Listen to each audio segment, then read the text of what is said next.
Alhamdulillahilladzi hadana li hadza wa ma kunna linahtadiya laula an hadanallah. Asyhadu an la ilaha illallah wahdahu la syarikalah wa asyhadu anna Muhammadan abduhu wa rasuluhu la nabiyya ba'da. Allahumma salli wa sallim wa barik ala nabiyyina Muhammadin wa ala alihi wa ashabihi ajma'in. Bapak, Ibu, saudara sekalian rahimani wa rahimakumullah. Alhamdulillah, kita panjatkan rasa syukur kita kepada Allah Subhanahu wa taala atas semua nikmat-nikmatnya yang demikian besar dan banyak yang kita rasakan, sehingga kita dengan nikmat Allah Subhanahu wa taala dan karunia-Nya bisa kembali melanjutkan kajian kita, mengambil faedah dari perpindahan kiblat, faedah-faedah dari perpindahan kiblat, perbedaan arah kiblat, yang mana sebagiannya telah kita ambil faedahnya, dan semoga betul-betul ini memberikan faedah kepada kita sekalian untuk kebaikan diri kita ke depannya.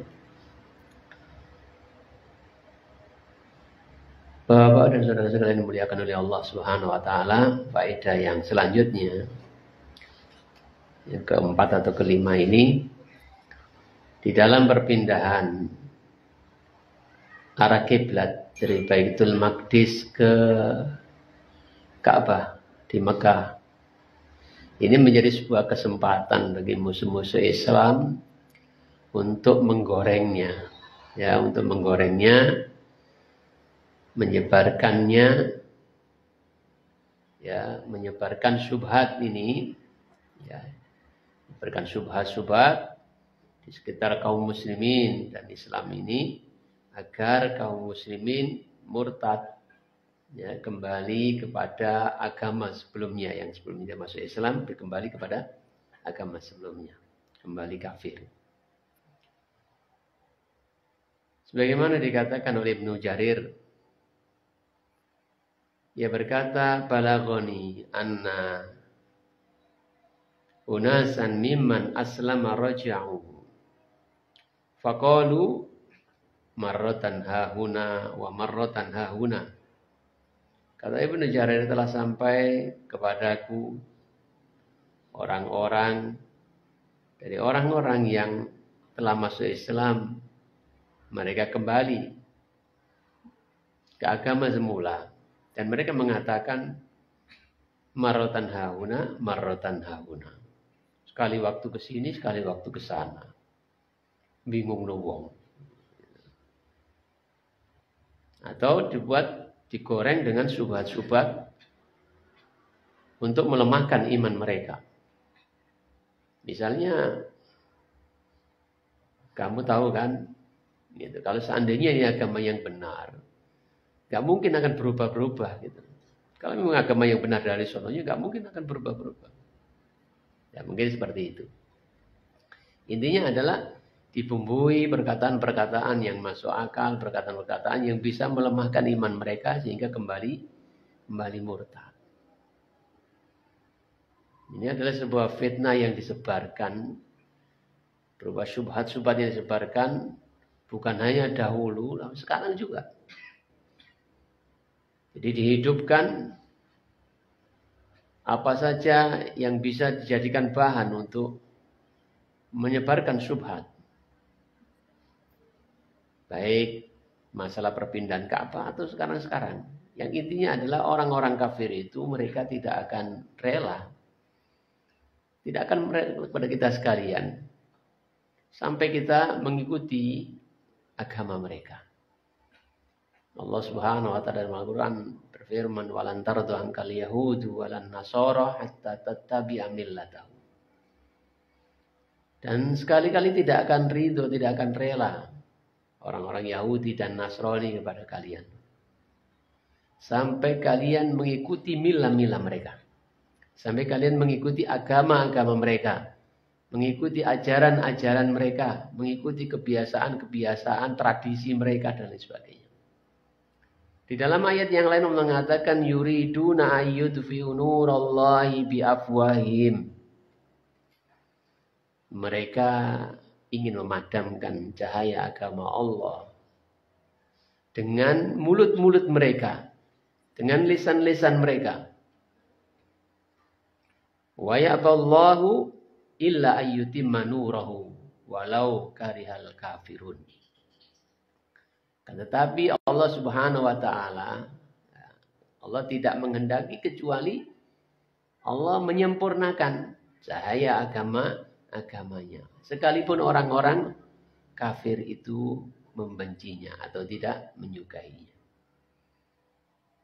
Jadi apa saja dari syariat Islam ini, baik yang mereka ketahui atau sengaja-sengaja untuk mencari tahu, oleh orang-orang kafir akan digoreng, ya, akan dijadikan sebuah syubhat, suatu yang samar untuk memadamkan cahaya agama Allah dengan melemahkan iman orang-orang yang telah mengimaninya, untuk mengambil, memurtadkan orang-orang Islam, gitu. Termasuk juga dalam masalah perpindahan arah kiblat ini sebagaimana dikatakan Abu Jarir. Jadi sampai kepada beliau orang dalam masalah ini orang-orang keluar dari agama Islam dan mereka mengatakan sekali waktu ke sini, sekali waktu ke sana, bingung wong kan gitu. Nah, gitu. Nanti tambah bagaimana? Dan fitnah ini, fitnah syubhat ini akan terus menyebar, akan terus hidup. Ya. Dihembuskan oleh musuh-musuh Islam untuk menghalangi kaum muslimin atau selain mereka dari masuk agama Islam ini. Dan syubhat seperti ini hanya bisa dikalahkan dengan ilmu. Hanya bisa dikalahkan dengan ilmu syar'i. Ia akan membatalkan atau mengalahkan tipu daya dari musuh-musuh Islam ini. Makanya di dalam Islam itu mempelajari agama itu sungguh sangat ditekankan. Ya, sungguh sangat ditekankan. Karena ini yang akan menguatkan akidah, menguatkan keimanan, menguatkan akan keislamannya. Kita lihat berapa banyak orang-orang Islam yang nggak mau mempelajari agamanya. Bahkan ketika Allah sudah mudahkan sampai ke masjid, ya, ketika mau dimulai kajian, pada keluar. Ya pada keluar. Mbok sing disampaikan itu nyanyian to apa gitu ya, keluar yang pantas gitu. Atau syubhat-syubhat gitu. Jadi disampaikan Al-Quran, Sunnah gitu. Keluar. Padahal sudah dimudahkan oleh Allah Subhanahu wa taala bisa hadir sholat berjamaah gitu. Jadi yang bisa mengalahkan adalah ilmu syar'i. Makanya kita harus mempelajarinya. Kalau kita sudah tahu seperti ini, bahwasanya ini adalah perpindahan kiblat ini memang ada dalilnya begitu. Allah menghendaki seperti itu. Dan Allah yang lebih tahu daripada kita. Dan kita ini adalah hambanya. Mau diarahkan kemana saja, ya kita akan sami'na wa ata'na. Kalaupun setiap hari akan dipindahkan ke sana kemari, kita akan terus melakukannya. Karena kita adalah hambanya. Masa bodoh orang mengatakan begini. Jadi dengan ilmu syar'i itu loh yang akan bisa menolak dari syubhat-syubhat seperti itu. Maka sekali lagi belajar agama itu penting, ya. Dan belajar agama itu untuk mengokohkan keimanan kita, untuk menjadikan kita lebih takut kepada Allah Subhanahu wa taala. Bukan untuk mendebat sana, mendebat sini. Justru dengan hal-hal seperti itu, maka kemudian mendapatkan syubhat-syubhat baru yang akhirnya malah bisa murtad juga, gitu. Bisa murtad juga. Ada seorang yang dulu dikenal sebagai orang yang alim, mengarang kitab tauhid, bahkan kitab tauhidnya jadi dipuji oleh ulama-ulama yang lainnya. Bahwasanya Muhammad Al-Qasimi ini Dia telah menebus surga dengan kitabnya. Ini saking bagusnya kitab tauhid yang dia karang itu. Tapi kemudian di akhir hayatnya dia jadi ateis. Kata para ulama, kenapa jadi seperti itu? Ya selain yang terlepas dari takdir Allah Subhanahu wa taala, karena seringnya dia berdebat. Ya, karena dia mungkin juga karena bergaul dengan orang-orang yang bukan komunitasnya. Mungkin juga ada sisi ketidakikhlasan gitu. Ini juga hal-hal yang perlu kita perhatikan agar kita tetap bisa istiqomah. Jadi ikhwani wa akhwati fillah rahimani wa rahimakumullah. Jadi pelajaran di sini adalah musuh Islam itu akan selalu menggoreng, menjadikan sebuah syubhat apa yang ada di dalam agama ini, terutama hal yang mungkin sekilas itu menimbulkan sebuah pertanyaan. Kemudian pelajaran yang lainnya, bahwasanya kiblat ini yang dia merupakan petunjuk bagi umat ini, yaitu kiblat yang berpindah dari Baitul Maqdis di Palestina ke Ka'bah di Makkah Mukarramah, itu adalah kiblat yang paling sesuai, ya paling sesuai bagi mereka, bagi para sahabat, bagi Nabi Shallallahu Alaihi Wasallam, dan mereka adalah ahlinya, ya, orang penduduk sana, yang orang penduduk sini kiblatnya ke sana, kiblat ke sini. Orang Islam kiblatnya ke Islam, jangan keluar Islam. Orang Mekah kiblatnya di Mekah, pantas lah. Nabi, para sahabat orang Mekah. Makanya ketika menghadap ke Baitul Maqdis, Rasulullah SAW dan para sahabat sangat menginginkan, ya sangat menginginkan berdoa kepada Allah Subhanahu Wa Taala agar kiblat itu ke Ka'bah yang mereka muliakan. Sejak lahirnya sudah dimuliakan, ya, disucikan. Jadi ini adalah tempat atau arah atau kiblat yang sesuai dengan mereka. Karena sesungguhnya selain itu adalah karena di kiblat di Mekah itu tengah-tengah dari tengah-tengah bumi. Tengah-tengah bumi untuk umat yang terpilih. Untuk umat yang terpilih. Ini para sahabat. Orang-orang yang dipilih oleh Allah Subhanahu wa taala hidup di zaman Nabi Shallallahu alaihi wasallam diutus menjadi orang Mekah. Atau orang yang sekitar Mekah. Dipilih oleh Allah Subhanahu wa taala hidup di zaman Nabi SAW diutus oleh Allah Subhanahu wa taala. Dipilih menjadi orang yang beriman, menjadi sahabatnya Nabi.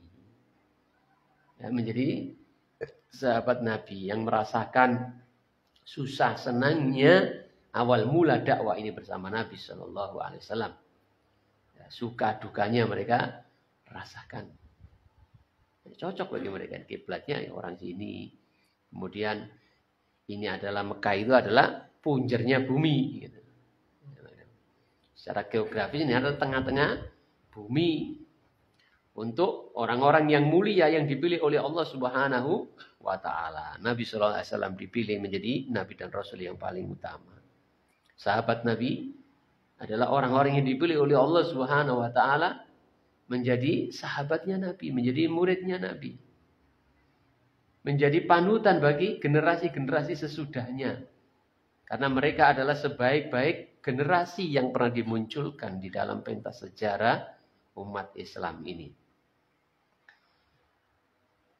Kiblatnya seutama-utama Rasul, seutama-utama kitab yang diturunkan oleh Allah Subhanahu wa taala. Allah menurunkan beberapa kitab.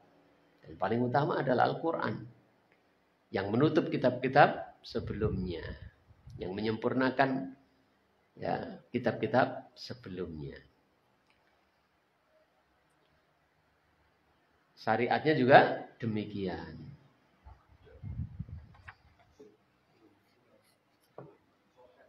Kiblatnya orang yang Allah Subhanahu wa taala berikan kepadanya akhlak yang mulia.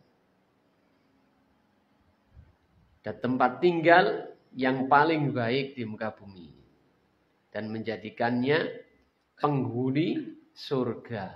Nabi sallallahu alaihi wasallam menjadikan tempat kembalinya kelak di akhirat Nabi dan para sahabatnya di surga. sebaik-baik tempat kembali. Demikian pula yang diberikan kedudukan oleh Allah Subhanahu wa taala pada hari kiamat dengan sebaik-baik kedudukan. Nabi Muhammad SAW yang berikan syafaat kepada manusia seluruhnya, yang bisa memberikan syafaat adalah Nabi SAW. Ketika semua orang dalam kesusahan, kepayahan, menanti keputusan Allah Subhanahu wa taala, mereka geruduk-geruduk datang ke Nabi Adam. Agar Nabi Adam memberikan syafaat, berdoa kepada Allah Subhanahu wa taala agar segera diputuskan. Lihatlah kepayahan yang kami rasakan ini. Aku adalah manusia pertama. Nabi Adam angkat tangan. Aku gak bisa. Karena aku pernah berdosa. Ya, karena aku berdosa. Melanggar larangan Allah. Mendekati pohon huldi. Coba kamu kepada Nabi Nuh. Mereka geruduk-geruduk kepada Nabi Nuh. Wahai Nabi Nuh, engkau adalah Rasul pertama yang diutus oleh Allah Subhanahu wa taala. Lihatlah keadaan kita ini, kami ini sudah sangat payah. Berilah syafaat kepada kami, mintalah kepada Allah Subhanahu wa taala agar segera memungkasi keadaan seperti ini. Berikan keputusan siapa yang mendapatkan kebaikan, siapa yang mendapatkan keburukan, yang masuk surga, siapa Nabi Nuh nggak bisa. Sampai nabi-nabi yang lain, termasuk Nabi Muhammad SAW, baru kemudian Nabi Muhammad kemudian merunduk tersungkur, kemudian memuji Allah Subhanahu wa taala dengan pujian-pujian yang belum pernah diucapkannya. Kemudian terdengarlah suara, bangunlah, mintalah, engkau akan dikasih. Nabi Muhammad SAW. Jadi sebaik-baik orang yang punya kedudukan pada hari kiamat kelak dengan sebaik-baik kedudukan. Ikhwani wa akhwati fillah rahimani wa rahimakumullah. Jadi sungguh sangat pas jika di zaman itu, zaman Nabi Muhammad SAW itu kiblat itu dirubah dari Baitul Maqdis ke Makkah Al-Mukarramah, tempat yang sangat mereka rindukan, sangat cintai. Pas bagi mereka karena mereka adalah penduduk sana. Karena pas dengan cintanya yang begitu dalam ke tempat itu. Ya semuanya sudah pas. Diberikan oleh Allah Subhanahu wa taala kepada orang-orang yang pas. Kemudian pelajaran yang lainnya juga yang bisa kita dapatkan di sini adalah pada sabda, ada firman Allah Subhanahu wa taala di mana Allah Subhanahu wa taala berfirman, sayaqulu sufaha'u minan nasi ma wallahum an qiblatihimul lati kanu 'alaiha. Sayaqulu sufaha'u, orang-orang bodoh akan berkata, orang-orang bodoh dari kalangan manusia, sayaqulu sufaha'u minan nas. Dan orang-orang bodoh di antara dari kalangan manusia itu akan berkata, ma wallahum an qiblatihimul lati kanu 'alaiha. Apa yang memalingkan mereka itu dari kiblat mereka yang mana mereka telah menghadap ke sana. Pada ayat ini Allah Subhanahu wa taala berikan tanda kepada Nabi Muhammad SAW yang berupa kabar akan berubahnya kiblat. Ini adalah perkara yang gaib. Perkara yang tidak ada yang tahu kecuali Allah Subhanahu wa taala. Allah mengatakan sayaqulu dengan tambahan sin dari kata yaqulu, akan berkata, ya, menunjukkan akan terjadi. Akan terjadi perpindahan kiblat itu. Akan berkata orang-orang bodoh di kalangan manusia, apa yang menyebabkan mereka ini berpindah dari kiblat sebelumnya ke kiblat ini? Jadi akan mengatakan seperti itu orang-orang ini. Akan terjadi sesuatu perkara yang gaib. Dan kemudian menjadi sebuah kenyataan. Ya, menjadi sebuah kenyataan. Terjadi, Allah perintahkan untuk berpindah kiblat itu. Sekarang juga orang mengatakan akan berkata, kenapa? Pertanyaan bersama. Tapi itu sudah terjadi. Tapi waktu itu belum terjadi, ada orang yang berkata, kenapa seperti itu? Ini menunjukkan suatu perkara yang gaib dan Allah Subhanahu wa taala telah membuktikannya dengan sebuah realita berpindahnya arah kiblat. Yang tidak ada tahu kecuali hanya Allah Subhanahu wa taala, yang menjadi fitnah kemarin ini, menjadi fitnah ujian bagi orang-orang yang beriman, orang-orang yang setelah masuk Islam, bagi orang-orang Yahudi, bagi orang-orang musyrikin, termasuk juga bagi orang-orang munafik. Ini ada sebuah ujian perbedaan. Maka tidak heran kemudian orang mengatakan, kenapa itu? Ini adalah perkara yang tidak ada tahu kecuali Allah Subhanahu wa taala, dan Rasulullah SAW sendiri tidak tahu. Ya, Rasulullah SAW sendiri tidak tahu. Makanya dia berharap kepada Allah Subhanahu wa taala. Dan semua kunci-kunci kegaiban ada pada Allah. Kapan Allah akan perintahkan untuk berpindah dan sebagainya. Ini merupakan mukjizat Nabi Shallallahu Alaihi Wasallam, yaitu Al-Quran yang menghabarkan sesuatu yang belum terjadi dan kemudian terjadi. Kemudian pelajaran yang lainnya ya dari perpindahan arah kiblat ini juga adalah dari kiblat dari Baitul Maqdis ke Ka'bah.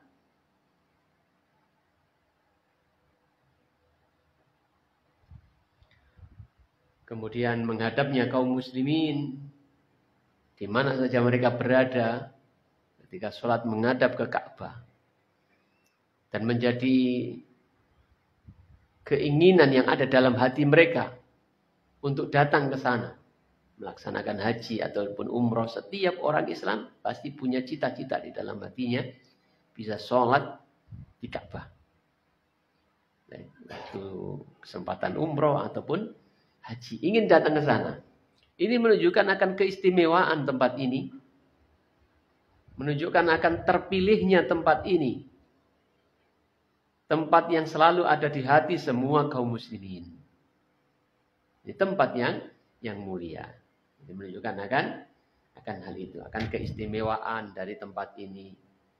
Dibandingkan seluruh tempat-tempat yang ada. Ke Malaysia, tidak semua orang bercita-cita ke Malaysia. Tapi setiap kaum muslimin di hati mereka pasti ada keinginan dan cita-cita sampai ke Mekah. Sholat di sana. Tawaf di sana. Jadi sekali lagi ini menunjukkan tentang keistimewaan tempat ini. Dibandingkan tempat-tempat yang lain. Dan disinilah tempat diturunkannya wahyu Allah Subhanahu wa ta'ala. Wahyu pertama turun di Mekah. Di Gua Hira.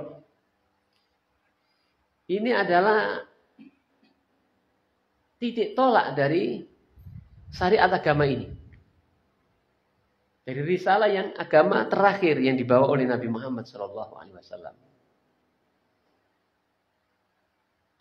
Selain itu adalah Mekah atau Ka'bah ini adalah kiblat bagi semua kaum muslimin, baik saat mereka masih hidup ataupun sudah meninggal dunia. Ketika mereka masih hidup, selalu berusaha. Sholat mereka wajib menghadap kiblat. Ya, wajib menghadap kiblat, menghadap ke arah Ka'bah. Ketika sholat baik, sholat wajib atau sholat sunnah. Berusaha menghadap ke arah Ka'bah. Dalam ibadah-ibadah mereka, selain sholat, baca Quran, berusaha untuk menghadap ke Ka'bah. Dan juga ibadah-ibadah yang terkait dengan duduk atau berdiri. Maka berusaha untuk menghadapkan. Jadi arah yang paling utama bagi kaum muslimin adalah arah ke arah Ka'bah, arah kiblat. Ka'bah itu adalah kiblatnya kaum muslimin saat mereka hidup dan juga saat mereka mati. Ketika mereka meninggal dunia, maka ditidurkan, dihadapkan ke Ka'bah. Maka ini miring ngulon. Ya, miring ngulon. Apa perlu dibuka pocongnya? Enggak apa-apa, enggak dibuka. Ya, enggak apa-apa, enggak dibuka. Intinya harus menghadap ke arah Ka'bah. Karena Ka'bah itu adalah kiblat seluruh kaum muslimin, baik hidup mereka ataupun mati mereka. Allah Subhanahu wa ta'ala memuliakan tempat ini yang tidak diberikan oleh Allah Subhanahu wa taala kemuliaan itu tempat-tempat yang lainnya di muka bumi ini. Selain itu, perpindahan Ka'bah ini juga, ma'asyiral muslimin rahimani wa rahimakumullah. Pada perpindahan Ka'bah ini juga dari Baitul Maqdis ke Mekah, ini semakin menguatkan keyakinan kita. Dan sudah terbukti secara geografis bahwasanya tempat tengah-tengah bumi itu ya Ka'bah. Tengah-tengah bumi itu Ka'bah. Kalau ditarik ke atas sampai ke Baitul Ma'mur. Kalau di bawah itu tempat pusat ibadahnya. Tempat pusat ibadah penduduk bumi. Maka di Baitul Ma'mur adalah pusat ibadahnya penduduk langit. Inilah tempat tengah-tengah dari bumi ini secara geografis itu Mekah. Ya, secara geografis itu Mekah. Dan itu dibuatkan ada itu bisa kita ambil dari firman Allah Subhanahu wa taala litunzira ummal qura wa man haulaha. Agar kamu memberikan peringatan pada penduduk yang ada di Ummul Qura, yakni Mekah. Wa man haulaha, dan orang-orang yang ada di sekitar Mekah. Di utara, selatan, sampai jauh. Perintah Allah Subhanahu wa taala. Dijadikan pusat tengah-tengah penyebaran agama Islam di pusat-pusat bumi, di pusat tengah-tengah bumi, yaitu di Mekah. Dari sini kemudian bertolak penyebaran agama diperintahkan ke sekitarnya. Segala penjuru arah. Dan Allah menyebutkan Mekah itu dengan Ummul Qura. Artinya induk dari kota-kota. Induk atau ibu. Ini menunjukkan darinya lah kemudian lahir anak-anak. Jadi kata induk itu menunjukkan akan sumber keturunan. Jadi induknya kota-kota, pusatnya Mekah. Sumber ummu adalah induk atau sumber di mana keturunan itu lahir dari sana. Jadi Mekah adalah sumber dari semua kota-kota, semua negara. Agar kamu memberikan peringatan dari Mekah, induknya kota-kota. Dan orang-orang yang menempati daerah-daerah sekitarnya. Maka ini yang dipilih oleh Allah Subhanahu wa taala, Allah yang lebih tahu tentang ini. Bahwasanya semua mengarah ke Ka'bah sebagai punjernya kota Mekah. Akan tetapi kita ini malah ikut-ikutan orang kafir. Dan memang orang kafir senantiasa berusaha untuk menjauhkan dari nilai-nilai dan simbol-simbol keislaman. Kita mengikuti istilah-istilah datang dari mereka. Sehingga ada istilah Timur Tengah, Timur Jauh, Timur Dekat. Kita pakai itu. Padahal pusatnya itu adalah di Mekah. Tapi mereka ingin mengalihkan pusat itu sehingga menyebut sekitarnya dengan Timur Dekat, Timur Jauh. Orang Barat itu. Seakan-akan pusat itu adalah tempatnya mereka. Nah, ini sesuatu yang kecil, tapi sesungguhnya itu sudah mereka detail sekali di dalam mempengaruhi kita sekalian. Itu dampaknya apa sih? Ya paling tidak ya sampean itu anut mereka gitu, mereka gitu. Bukan mereka yang anut kita gitu. Kalau Mekah itu adalah pusatnya, maka sekitar-sekitarnya itu mengikuti Mekah. Tapi kalau pusatnya itu di barat, maka orang mengikuti dari barat. Apa saja yang datang dari barat kemudian diikuti. Termasuk istilah Timur Dekat, Timur Jauh dan sebagainya, Timur Tengah gitu. Jadi sekarang ini orang menjadi kiblat itu seakan-akan punjer itu adalah Amerika misalnya, atau Eropa. Maka semua yang datang dari sana itu adalah sebuah nilai kebaikan. Itu adalah nilai kebaikan. Itu adalah sebuah ukuran cerminan baik atau tidaknya. Padahal seharusnya ukurannya adalah Mekah, yakni Islam itu sendiri. Yang tersebar dari awal ada di Mekah. Ma'asyiral muslimin rahimani wa rahimakumullah. Barangkali inilah beberapa poin faedah dari perpindahan arah kiblat. Insyaallah pada pertemuan berikutnya kita masuk pada syariat berpuasa. Setelah datang ke Madinah, muncullah beberapa syariat di dalam agama kita ini, termasuk adzan, termasuk perpindahan arah kiblat, termasuk juga insyaallah nanti ke depan pertemuan berikutnya adalah tentang disyariatkannya melakukan puasa. Ma'asyiral muslimin rahimani wa rahimakumullah, kita tutup dulu. Kalau tidak ada pertanyaan, kita tutup dengan ada pertanyaan jawab. Ya.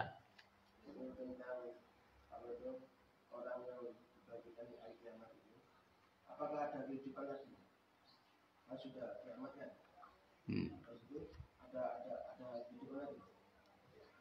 Kehidupan akhirat? Kehidupan di akhirat kan? Lepas itu ada kehidupan dunia lagi? Tidak ada. Karena di akhirat itu kekal. Ya, di akhirat itu kekal. Khalidina fiha.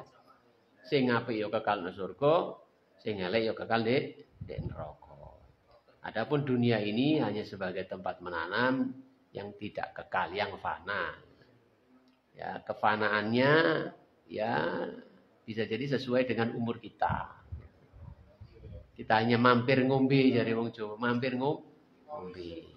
Nandur kebajikan, besok akan menuai hasil yang baik, nandur keburukan, besok akan menuai hasil yang buruk pula. Ya, subhanakallahumma wa bihamdika asyhadu an la ilaha illa anta astaghfiruka wa atubu ilaik. Assalamualaikum warahmatullahi wabarakatuh.